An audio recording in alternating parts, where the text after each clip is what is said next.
मित्रों नमस्कार। मैं त्रिलोक राज ज्योतिषाचार्य आज आपको बताऊंगा कि छठ पूजा हमारे देश में बड़े हर्षोल्लास से मनाई जाती है। ये कब मनाई जाएगी, कैसे मनाई जाएगी, इसका पूरा विवरण दूंगा मैं आपको, क्यों मनाई जाती है। छठ पूजा जो है ये भगवान सूर्य की बहन है और ब्रह्मा जी की मानस पुत्री है। ब्रह्मा जी ने जो है अपने दो रूप बनाए थे। एक रूप तो उन्होंने पुरुष का रखा था और दूसरे रूप में प्रकृति का। और प्रकृति के उन्होंने 6 भाग किए थे, जिसमें छठा भाग जो है छठ मैया के रूप में मनाया जाता है। छठ पूजा पुरातन काल से चली आ रही है।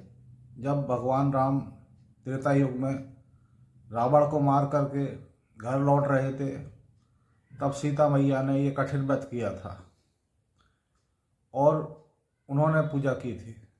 भगवान सूर्य को अर्घ्य दे करके पूजा करी थी और व्रत किया था। और द्वापर में द्रौपदी ने भी ये व्रत किया था।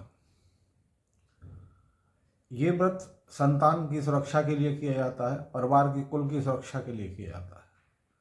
इसमें भगवान सूर्य की पूजा होती है। कार्तिक मास की शुक्ल पक्ष की छठ तिथि को ये त्यौहार मनाया जाता है और इस वर्ष ये 7 नवंबर को प्रारंभ हो जाएगा।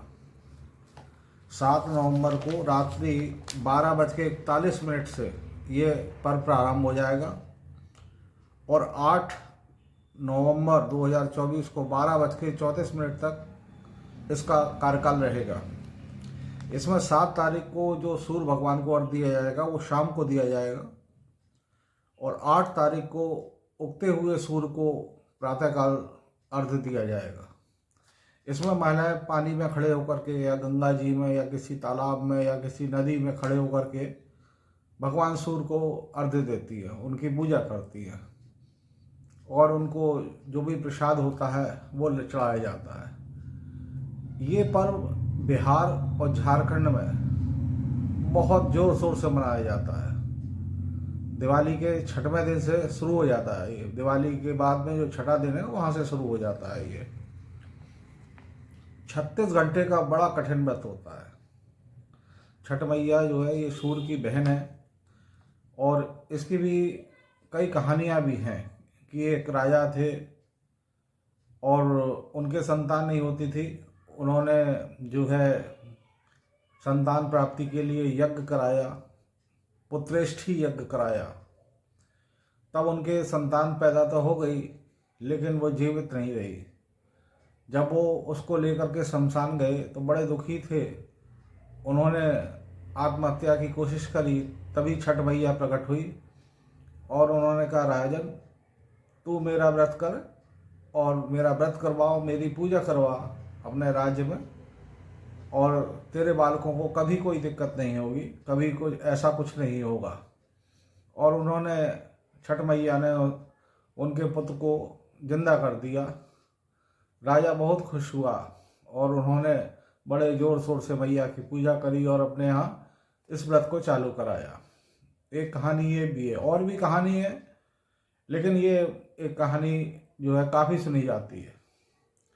छठ मैया का त्यौहार बहुत जोर जोर शोर से मनाया जाता है। बिहार में और झारखंड में तो इसे सबसे बड़ा महापर्व कहा जाता है। और इसमें वास्तव में जब वो जो पूजा करती हैं महिलाओं के लिए बड़ा कठिन व्रत होता है, तो वो उसका बहुत अच्छा फल मिलता है संतानों की उन्नति के लिए और संतानों की आयु की रक्षा के लिए। तो छठ मैया का इस जो त्यौहार है वो 7 तारीख को शुरू होगा और 8 तारीख को समापन होगा। तो जो लोग भी इस त्यौहार को मनाते हैं बहुत अच्छे से मनाएं। हमारी भी शुभकामनाएं उन लोगों के साथ है और हम भी छठ मैया को प्रणाम करते हैं, बारंबार प्रणाम करते हैं, क्योंकि भगवान सूर्य को हम रोज प्रणाम करते हैं। ये आज छठ मैया का दिन होता है, 7 नवंबर को छठ मैया का दिन होता है। तो छठ मैया को बहुत बहुत प्रणाम, बहुत बहुत आशीर्वाद हमको दें, हमारे बच्चों को आशीर्वाद दें। ऐसी छठ मैया से हाथ जोड़ करके प्रार्थना है। नमस्कार।